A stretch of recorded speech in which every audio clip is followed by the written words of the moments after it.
Hi, this is Brendan Davis from Bedrock Games and the Bedrock blog, and I'm here with Joel Clark for another episode of Wuxia Workshop, and today we're talking about Zodiac Fighters. This is a 1978 film that stars Polly Shang Kuan, who also starred in the 18 Bronzemen and in the original Dragon Inn movie. And this movie, it's kind of an odd, sort of quirky film that's got a really light tone at times, and it's a little bit hammy, wouldn't you say, Joel? Would you say that hammy is a way to describe this movie? I don't even know if hammy is the right word. I mean, like, it does get a little goofy, but I think it's almost, I guess it's a comedy. And, yeah, it's a strange blend because it's like, at the very kernel of it, like, the very core of this movie, it's straight up a wuxia movie. Like, all the stuff is there. You've got, like, a princess who's been, like, abdicated her throne. You've got, like, plots going on. You've got elemental-themed bad guys, the whole, like, martial underworld. But then, like, over that, you've got all this goofy, weird, wacky stuff going on. So it's a wuxia comedy. And it's basically, the basic storyline is Polly Kwan plays a professional mourner, right? Who sort of through a series of things that feel like they're liberally drawn out of Louis Cha stories like Sword Stained with Royal Blood and Condor Heroes and those kinds of advancements for getting a character to be more and more powerful as the story goes on. She stumbles into a cave and she basically finds like a dead master, and because she buries his body, she's able to get his treasure, which is this Heartbreak sword, and then she has to take it to Heartbreak Girl, and Heartbreak Girl takes her to a cave where there are all these like entrances to different Zodiac-themed martial arts, and all of them have been explored except for the dragon. And because she has the Heartbreak sword, she's able to cut through the entrance and go in there for a year and train. And she goes from being this professional mourner who doesn't really know kung fu to being this magnificent dragon martial art practitioner. And then the woman Heartbreak Girl who introduced her to the chambers asks her to go and get revenge and for the murder of her family and stuff, and to help her defeat this guy named Sand Shark who's taken over the area that Heartbreak Girl is from, that her father used to control. And so it all kind of culminates with this big battle with Sand Shark on the beach, essentially, and there's a bunch of stuff that leads up to it, and a lot of comedic stuff like Joel was saying. So that's the basic film. I don't know, Joel, what did you think about the movie? This was a really fun movie to watch. It really was. And as you were mentioning to me before we started watching this, the Amazon version is a very bad transfer from a VHS that's not in widescreen. Like, so it's been cropped for an old screen. So, because I actually have a widescreen TV, there's these two black bars on the sides when I was watching the thing. But even like looking at it through that sort of like smudged, imperfect lens, this movie was colorful. It was vibrant. It was energetic and fun. There was a lot of unexpected elements to it, and it was well paced. That I liked a lot of the characters in it. It was great. I wouldn't call this like a standout hit. Like, it's not quite gonzo enough for my totally zany taste. And it doesn't have quite the emotional depth of some of the movies we've watched, but there were a lot of times when I was reminded of some of the better ones, like the Brave Archer series. Like, there's some connective tissue with some of the stuff in there. So, I mean, thumbs up from me. It's a really good movie. Yeah, I like this movie, and I think Polly Kwan really shines in it. I think she's the one that kind of helps carry the film, and part of what makes the movie work is actually that lighter tone that you're talking about, because she's really just she's all over the map emotionally, right? Like, she's just kind of like, that's why I said hammy, because her performance is not a realistic portrayal of a person. It's a little bit more stagey, and there's a lot more comedy injected into it. But it's charming. It's a very charming performance. Yeah, it's got a real kind of early Jim Carrey vibe, which is why I think that this is probably a comedy movie. Like, because she's almost a clownish character, like you said, because she is theatrical. Yeah. And but she's got like this like genuine vibrancy to everything she does. So even when she's like sad or mourning or going through some of those like, she even does like the refuse the call scene and everything. And through the whole thing, she has the same kind of energy that really just connects her through the whole movie. And she does a lot of heavy lifting in this one. And I think also her stature helps with that because it's comedy. It's sort of like, you know how like John Cleese was funny because he's so unbelievably tall and skinny. Do you know what I mean? Like that added to his humor. And she's so short, but she's so like She's present. like yeah, she's got like a presence, and she's kind of feisty, and she's like there's like this. There's a lot of energy in everything she's doing, and so it really adds to the humor. And you can kind of see that if you go back to Dragon Inn, you know, you can sort of see it there. You know what I mean? That's a much more subdued performance because it's a King Hu movie. You know, it doesn't quite get into the zany, you know, stuff that this one does. But you can definitely see some of those personality traits in Dragon Inn, I think. So I don't know, what did you think of the bad guy? Let's start there. What did you think of the Sand Shark villain and his palanquin with the shark heads that fired? I gotta tell you, I loved that palanquin. It was amazing because like I didn't suspect it would go that far, you know, because the guy shows up and he already looks pretty goofy. And he's getting carried on a palanquin with sharks on it. And you're like, okay, clearly this is Sand Shark. Yep. I wasn't prepared for him to be in the movie. I wasn't. Because he shows up in like the last 10 minutes. And until then, our main villains, our main antagonists, have been these 5 elemental warriors who are just really fun. There's some echoes of the Brave Archer series in that they've got like the North Star stance thing going on where they sort of fight in tandem. Yep. There's also elements of 5 Element Ninja. Because of course they all have the element themes, but yeah, those were our main bad guys for the whole movie, and they're just walking around like these total badasses. And then they finally get vanquished at like 10 minutes till the end of the movie, and I'm like, okay, they're gonna find a way to sort of put a bow on this. And here comes Sand Shark with this shark palanquin, just legit struts around the corner, and I was like, okay, movie, you're on. Yeah. The palanquin is amazing. Like, first of all, it looks just unbelievably pimp. Second of all, it shoots out giant crab claws that are also like the hook shot from Zelda, and they just skewer people, and it's fantastic. And not only can it do that one time, it can do it like a dozen times before it runs out of claws. And the shark mouths shoot off, and the sharks themselves shoot off, right? It just keeps getting stupider because he shoots out the claws, and I was like, okay, so he's got some tricks in there. Then he shoots out shark mouths like bullets, and he runs out of those. So he's like, all right, time to pull out the big sharks. He hits a button, and the stupid toy sharks shoot out. Like it's an episode of the 60s Batman. Well, they're like, the sharks are chasing people through the air along the beach. It's like they're going well beyond what you would expect them to do from being fired from that platform. Stupid. Yeah. And like they sound like motorcycles coming at them, like brr, brr. Yeah. Remember they were chasing the big guy? He's running from the But it was, and that was Lolier who played Sand Shark, by the way. So he's like a classic villain actor. Is that him? Oh my god. Oh, wow. That makes it so much better for me, Brendan. I thought, see, when they get to the beach, my first thought was, oh yeah, this is definitely a low-budget movie. You know, when you get a final beach fight, you know that, like, that's usually a sign. That's when they ran out of money. Yeah, like they're not doing it in a manor house or in like a really scenic sort of set. They're doing it on. They just went to the beach and everybody just kind of fought. At a set, but these guys they ran out of money.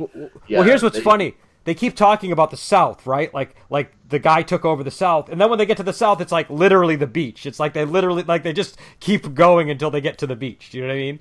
And real far south. Yeah. Exactly how much did he take over? Well, just, strip a coast.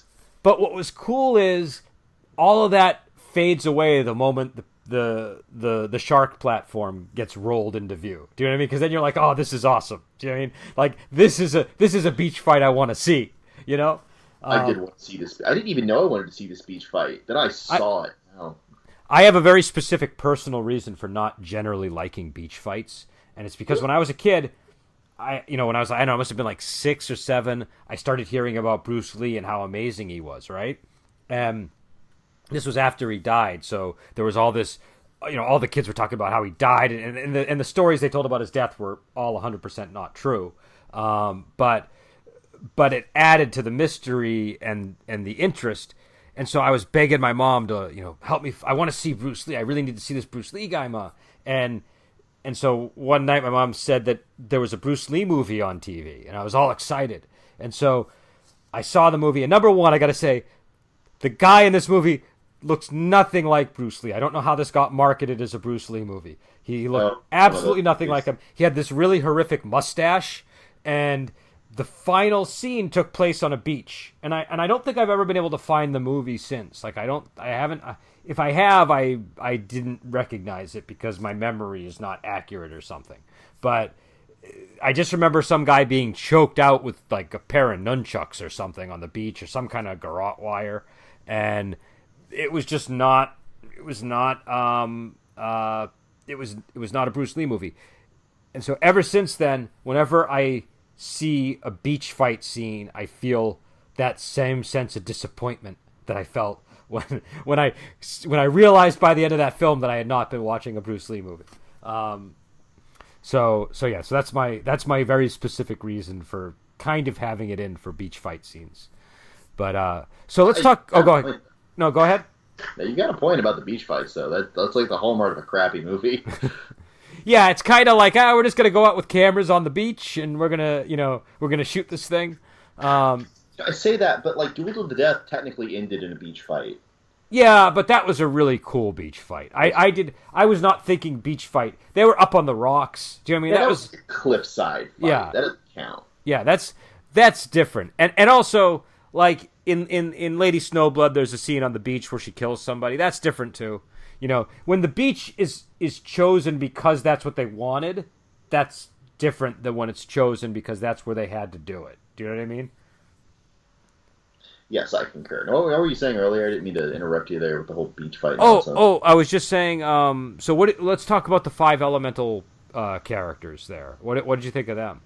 Their costuming was on point, man. Yeah. I loved their hats because, like, they have those. What you think about when you think about like a traditional Chinese like straw hat, but like they came down over their face and they had freaking visors, and it made them look unexpectedly badass. Yeah. So.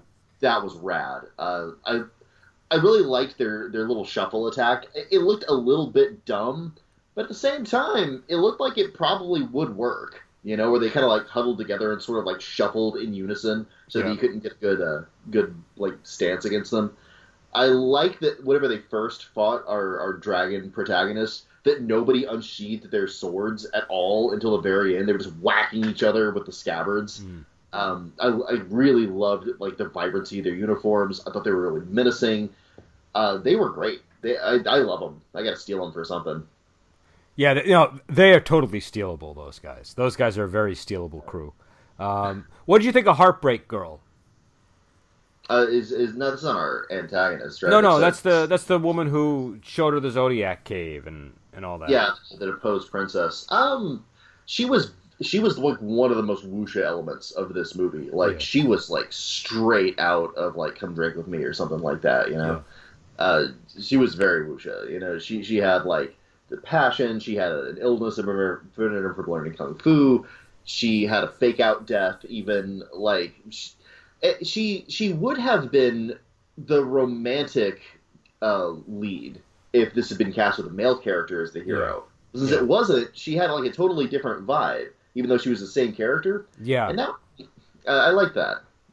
Yeah, that's kind of interesting, because it was a totally different relationship as a result, and because it's a female-led movie, they didn't go there.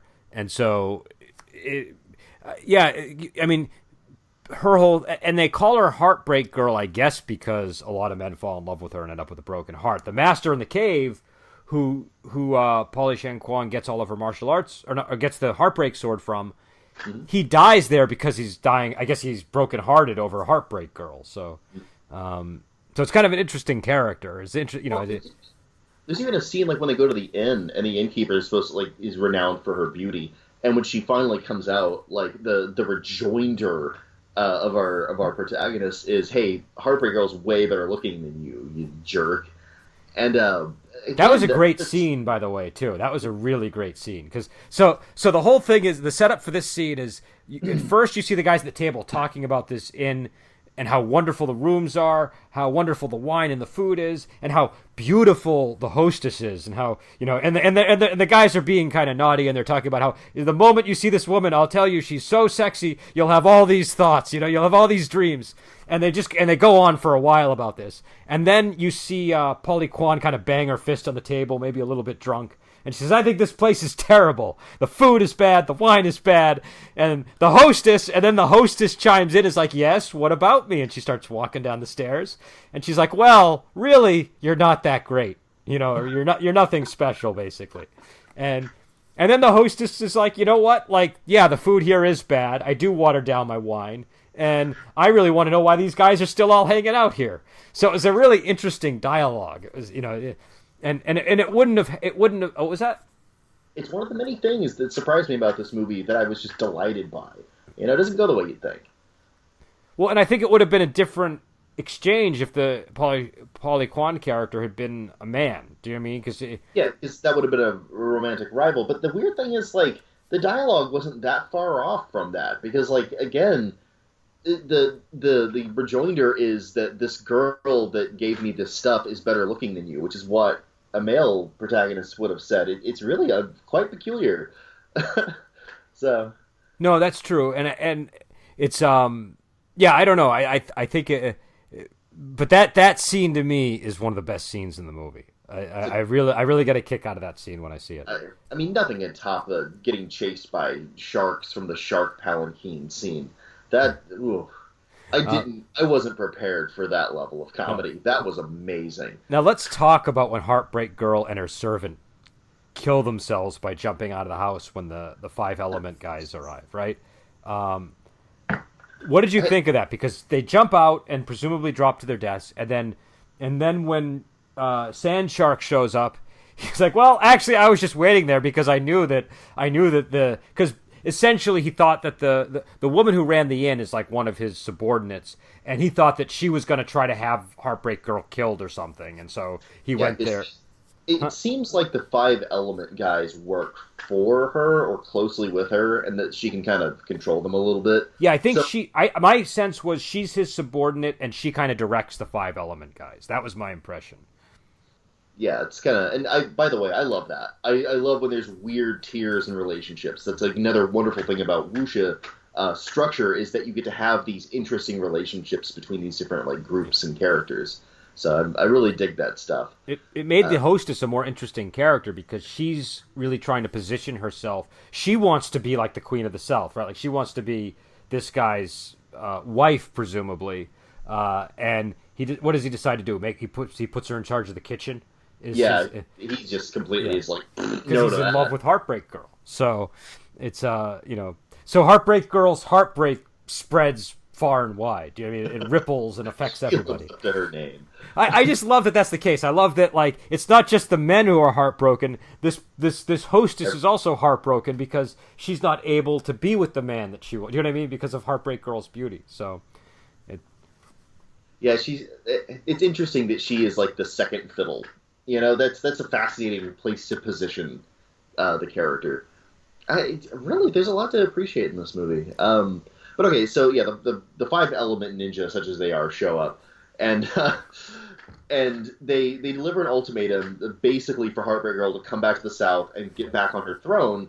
And like it's really not clear. Like their offer seems like a reasonable one at the time as you're watching it because a lot of the nuance isn't apparent to you as an audience member. They're like, no, the Sand Sharks, he's a regent. He's not even trying to rule anything. He wants you to come home and stop abdicating your duties. And she's like, I'm seeing through this. And she leaps out the window. Yeah. Presumably to her death, with this hilarious, like, slapstick World War II bomb dropping sound. Yeah. Which I chortled out loud. I was like, what? Because it totally kills the dramatic tension of the scene when you hear outside, and they're all like stone-faced, like she is dead, and I'm like, yeah, the sound effects are in line with sort of the humor of the movie in a lot of cases. I think that's a subtle little wink to the audience that you're not supposed to take this death seriously. The characters are, you're not.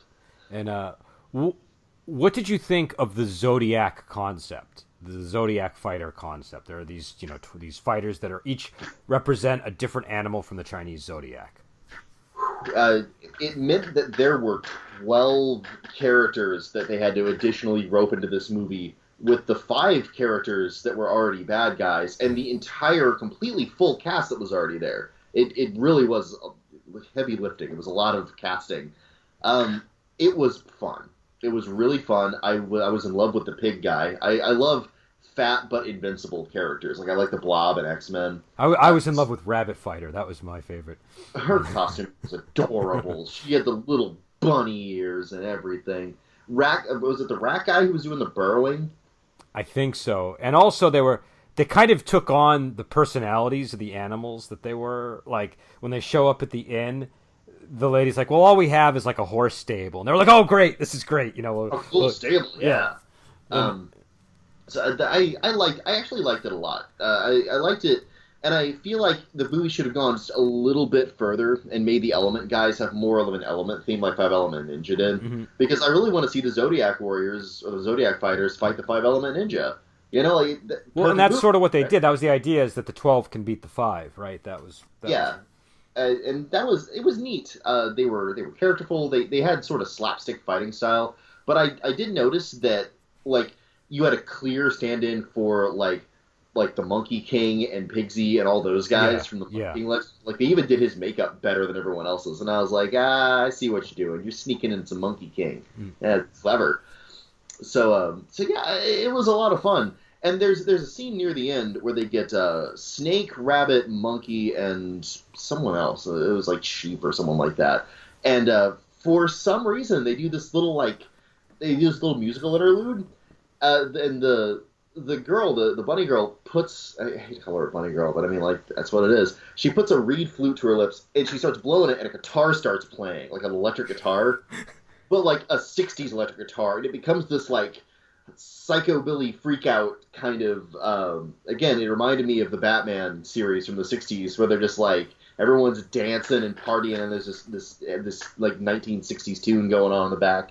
So that was a fun little high point of the movie. I, again, wasn't anticipating it, but I liked it. What did you think of, like, the scholar character, the guy who's reading fortunes? It's fun. Another funny character. Because, like, at one point, it becomes apparent very quickly that he cannot fight, but he is reasonably well-read and clever. So he's fun because he's present in, like, the whole movie, but he also sucks. But he's got, like, this. Oh my! He outwits the 5 elements, right? Doesn't he pretend to know kung fu at one point because he heard of a move, and he's able to imitate the stance with the help of 2 other guys, and so because our dragon protagonist goes to fight them immediately, rushes off to the. And at first she's whooping their asses individually, and they all gang up and use their special attacks, and they start beating her up, and so her friends are there with him, the scholar they just kind of found. And they're like, oh, he's smart, we'll bring him along. And he's like, oh, I heard of a kung fu technique called the mounted 3, beat the 5 on foot. And so he clambers on their shoulders, and they start charging at him, which looks ridiculous. But they take it seriously. They're like, oh, shit, that's the mounted 3, let's get out of here. And they just get out. And they drop him, because they don't know what they're doing. And she gets up, and she's really grateful. She's like, oh, wow, thank you for saving me. You really would have killed them. And he's like, what? No, I just heard of that. I don't know how to fight. And that was the moment I fell in love with the scholar character. I was like, what a great character to put in this movie.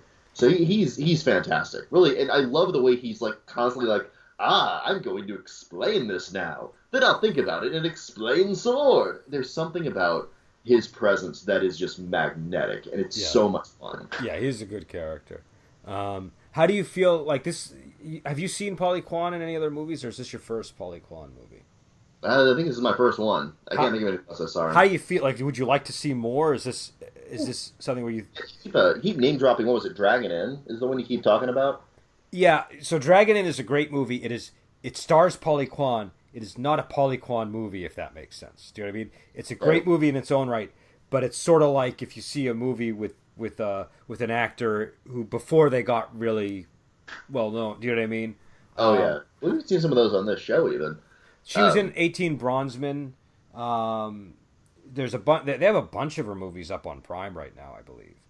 Yeah, it's another Polly Kwan movie because like I sort of like her the same way I like Adam West, where Mhm. like I never felt like Adam West was a joke because when I was a kid, Adam West was Batman. You Mhm. know, like before the Tim Burton Batman movie, that was Batman. Like Yeah, Adam West was synonymous with him, and I never felt like he was stupid. You know, what I mean, yeah. the show was really colorful and like obviously made for little kids, but like Well, it was I intentionally campy too. That stuff was intentional in the super right, in the even in the Batman show. '60s, like Yeah, they knew they were being campy. Like yeah, there was a bunch of winks to the yeah. audience there because it's just part of the charm of the show.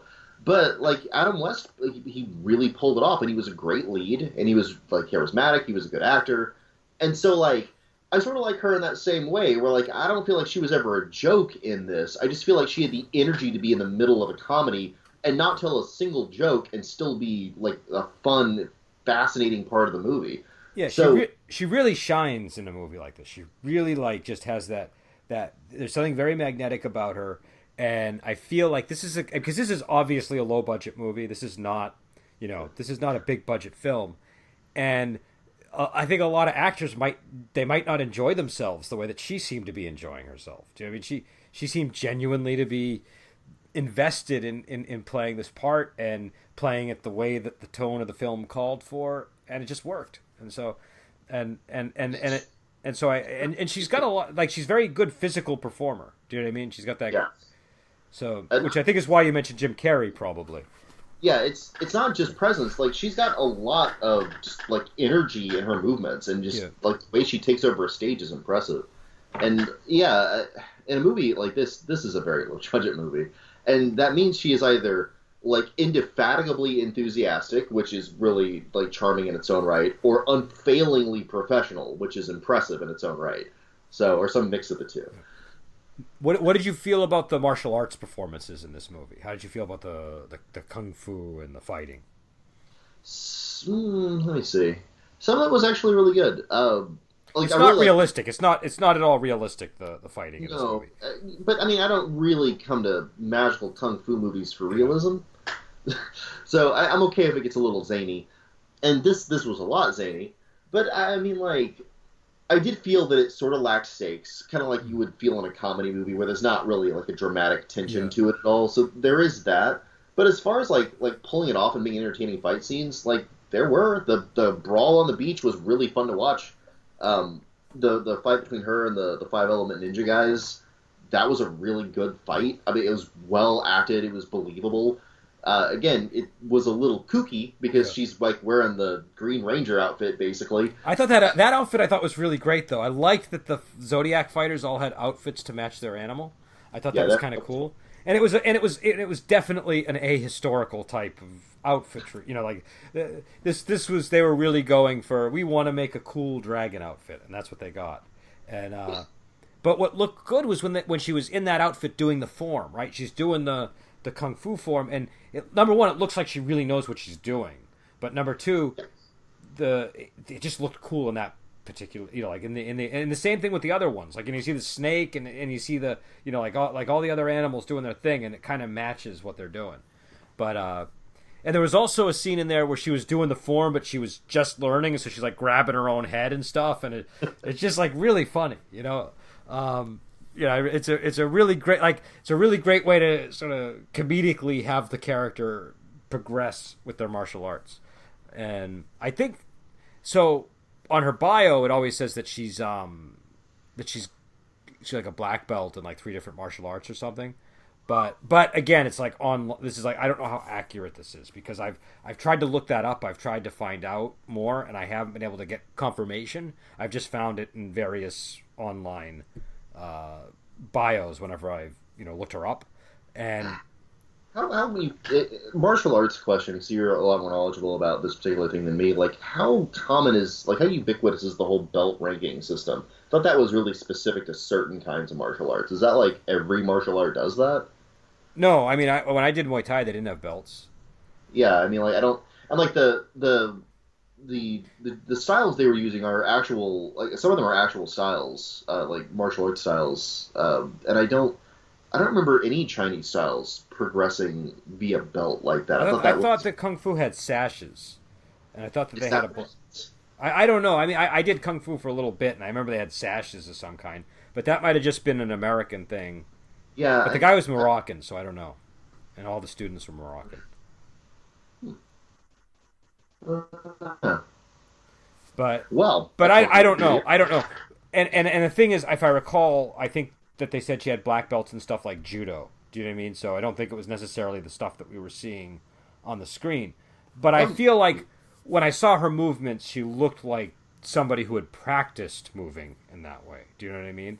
right, it looked like dragon style. Like I've seen guys do that movement, and a lot of the Chinese martial arts have like a lot of flourish to them. Like my It's favorite ones are always like the mana styles. They got the well, hand things. it's like that thing where the movement starts off at a certain speed and power, and then it accelerates. Do you know what I mean? And then it halts. It's just so, and you need muscle control to kind of do that. And she seemed to have the muscle control Yeah, of all those movements down. So it is effectively impossible to make those look good unless you actually know how to use them. That's the thing I found about them. So, is like as you'll recall, I did Tai Chi for a while, and in Tai Chi, I've never moved in the way in my natural life, even in like any other kind of like fighting I've ever learned, because I learned a little bit of judo and stuff like that.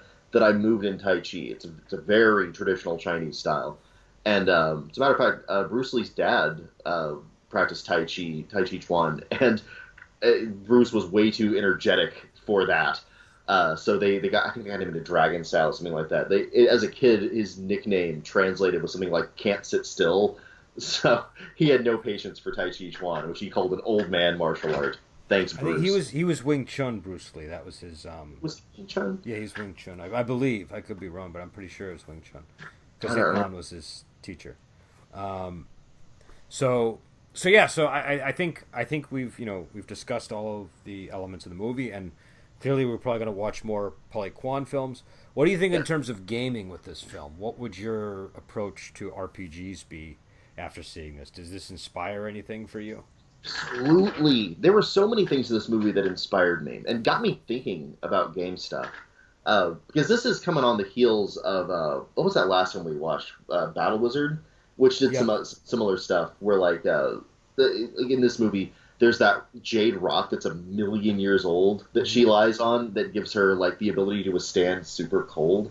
And yeah, that's kind of comparable to drinking the blood of the magical mountain snake. It's got Well, like and the they have and that jade rock they have in like Condor Heroes, like Zhao Long Nu sleeps on a jade bed that's kind of like that, and Yangor also uses it at times. Um, Yeah, I because and I was thinking about this directly after watching the movie. I was like, I really do. One of the things I love about wuxia as a genre and as gaming is I love whenever characters practice a form and learn a form or go to a master and they get a new move and that makes them better and more powerful. Like I like that their training and their hard work progresses them. You yep. know, that's neat. It's not just, oh, I got this much gold or I killed this many monsters. It's no, I put in the time to get better and now I'm better. And I like Yeah. that. But I also like the bullshit Chinese voodoo magic where you drink the blood of a snake and you're Superman. Hmm. So I can like two things. So, so I like the Jade Rock in the same way Yeah. that I like as it is I, bullshit I voodoo stuff. I do like having stuff like that in games. I guess the question is how do you implement it? Because obviously, you have Okay. these things that can accelerate, can cause a character to have a leap in power. Do you key it to anything in order to balance it? Do you just put it in the setting and say, "Hey, it's there," and if somebody finds it, they get more powerful?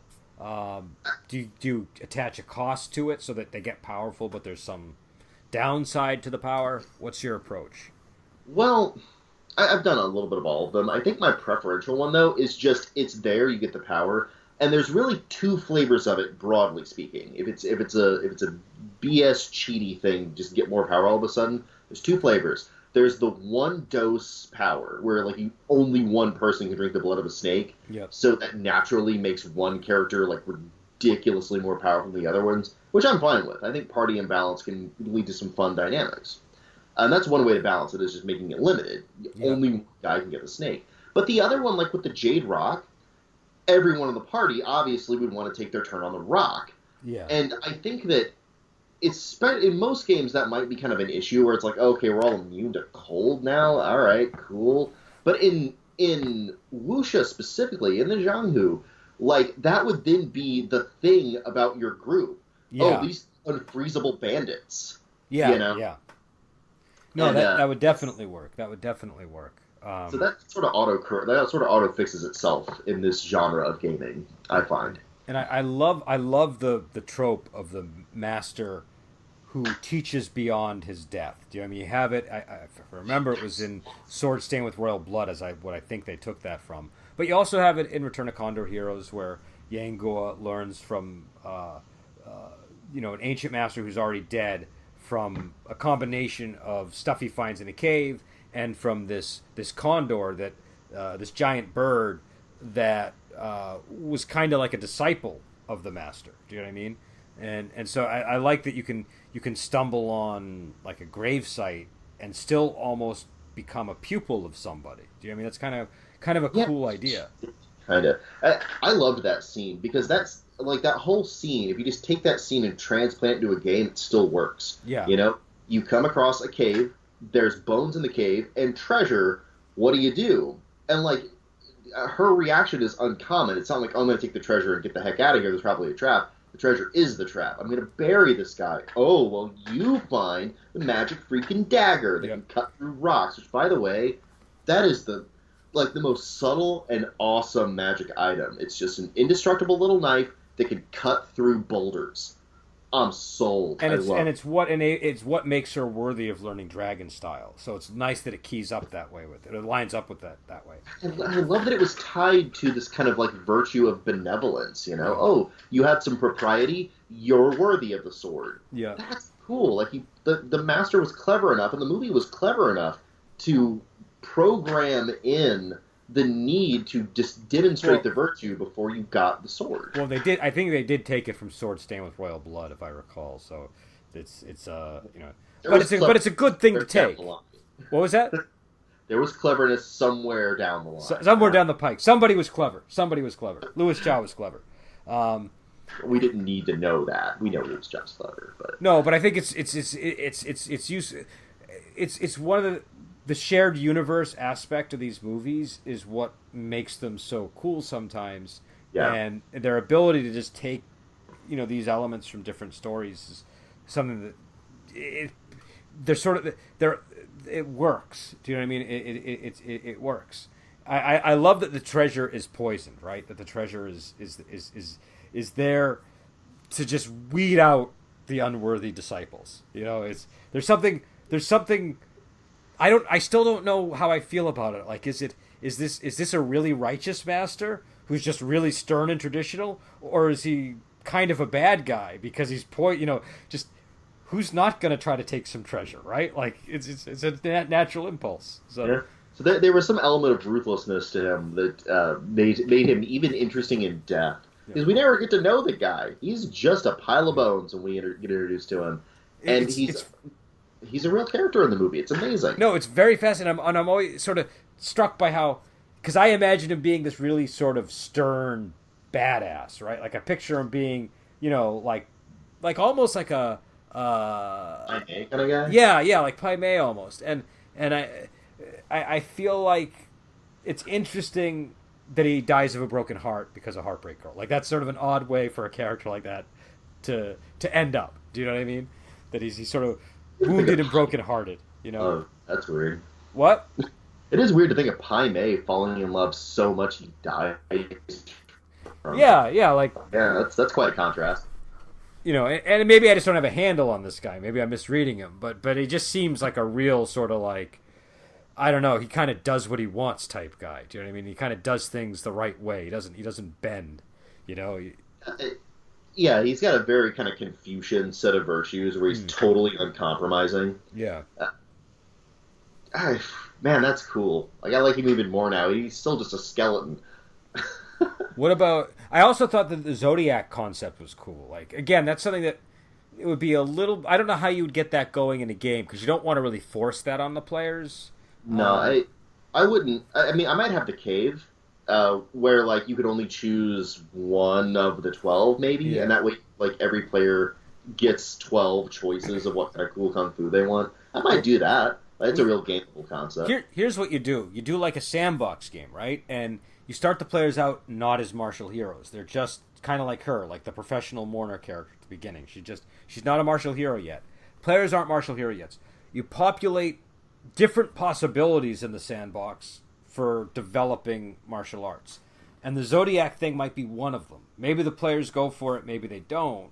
But it's an interesting path that they could potentially take. And you might have other paths sort of spread out, across the setting, where they could. And the cool thing about it is you're kind of giving the players the ability to explore and then pick their destiny almost. Do you know what I mean? Because I feel like if the players do pick that Zodiac thing, it's going to be so much cooler to them. Do you know what I mean? Yes. There's for a long time, what has passed for like Wuxia gaming in Western circles has been a lot of build systems. Like Exalted is very much a build system where you've got a lot of powers at the beginning. There's a lot of games that kind of expect you to build your character. But I think that the martial arts and the cool powers that you win out of the setting by exploring it, interacting with it, and entangling yourself with it, my feeling is that those are the ones that the players really love. Yeah. So that, since I'm kind of the opposite of Kevin Simbita, where he always, like, his whole thing is you need to make your character for 3 hours, then you'll truly love it. And for me, I'm like, nah, take 5 minutes to make your character, and then you play it. And every time you get something from a session, you'll love it. Yeah, and that jives with sort of my experience coming up role playing as a kid. Like the thing that it was always a little bit cooler watching a character naturally progress rather than sort of writing them out whole cloth to me. I mean, everybody's different. Some people like it the opposite way, but I like that. Oh, this is sort of a development that happened with my character unexpectedly, and look where it went, and look what kind of character he became. He found this sword inside of the cave, and that led him here, and I like that. And this movie is you almost want to create a sandbox environment using this movie and like 15 other movies as your foundation. Do you know what I mean? Like, well, I mean, like that's kind of what I'm doing with Tan Shang. That's really sort of what you did with Wandering Heroes too, where like as you explore that setting, as you do just in a sandbox way, you find opportunities to get new powers. Yep. So cool. That is so cool. Just taking a moment to enjoy how cool that is. So proud of us. Good job, us. Well, we'll So any other game material in there that you think's worth exploring? Oh man, I like that the bad guys were a group of bad guys that had individual like capability and then had like a group power that they had. Yeah. I've kind of dipped my toe into that a little bit, design-wise, because it sort of makes the 5 smaller bad guys into one big bad guy, and depending on how well how modular your mechanics are, how much they can kind of interlink, you really can do that. Like, and I've got like battle groups in my game where like you can take 5 dudes and just make one big dude out of them, and like, you could even say like, okay, they have this one power they can use if they're all together, and you could use it for that, and again you could use it for the North Star. Spell, whatever that was, in Brave Archer, the Taoist did. So, that's gameable. That's really gameable. I was thinking when I was seeing all the different Zodiac Fighters that each one of them had let me see, what was it called? A certain kind of like imbalance in them. Like I think they called them chi imbalances back in Legends of the Wulin, where if you developed like certain kinds of kung fu, they would kind of turn you into a monster or a freak. Yeah. And I love that. I think that's neat. So I think that there's something there you can tap into and make some nifty stuff happen. Let me see. There's just a lot that you can turn into this. Like I said, I really love the way like the land shark is plotting, and he's got the innkeeper, and the innkeeper has the 5 element warriors. Like I love the structure of the villains, like that they have all these like nuance and relationships. I like that as it stood, and I also think it's gameable in that I think it would be fun to interact with the way all of those things fit together and monkey with them, like as a potential tactical avenue to messing that whole scenario up. This movie was a surprising goldmine. Much like The Professional Mourner, we sort of stumbled into it, and look what it led to. Yeah, I really enjoyed this one. I was delighted by it. And you never know when you're watching these these odd transfers online. You know, like because this is on Prime, so we watched this one on Prime, and you know I hadn't seen it yet, and so I was curious about it, and it I thought that it really. I was worried going in because these are always so hit and miss, and this one was great. I really enjoyed it. Another one I really enjoyed too. I think it was called The Ghostly Face, which I'd really recommend. That also stars Polly Kwan. That's one. That's one. Again, that's one where the transfer really shows. Do you know what I mean? Like, I'm pretty sure it's not the full movie because it feels like portions have just been cut out along with some commercials. Maybe. Do you know what I mean? It's like that kind of a video transfer. But that is unfortunately rough. It's a really rough viewing, but it's a great movie. It's a really enjoyable movie, and she does a great job in that one too. Yeah, despite the cropping, despite the poor transfer quality, despite the fact this is dubbed, I got to give him a recommendation. It's really good, and it's the gift that keeps on giving. Like you don't expect anything from it. You see the terrible transfer quality and the cropping at the edges, and you're like, oh, this is gonna suck. Yeah.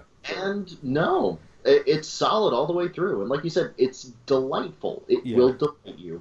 I mean, the trick with these movies is you got to give them 10 minutes. Give them 10 minutes because your eyes need to adjust to the quality sometimes because they do tend to be grainy or the sound is a little bit off or whatever. So your eyes and ears need to adjust.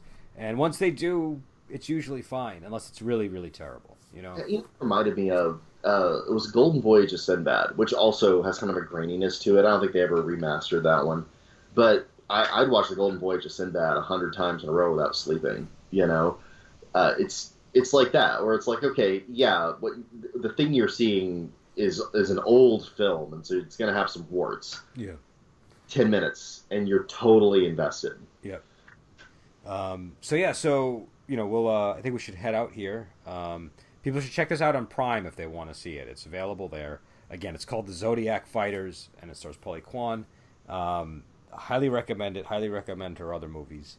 And I think we're going to be doing some more Polly Kwan, it sounds like. We'll probably be covering I think we got to. Yeah. We'll let you choose which one, but I want to see more of her. She's good. All right, so we'll check some of her other movies out. And until then, we will talk to you later.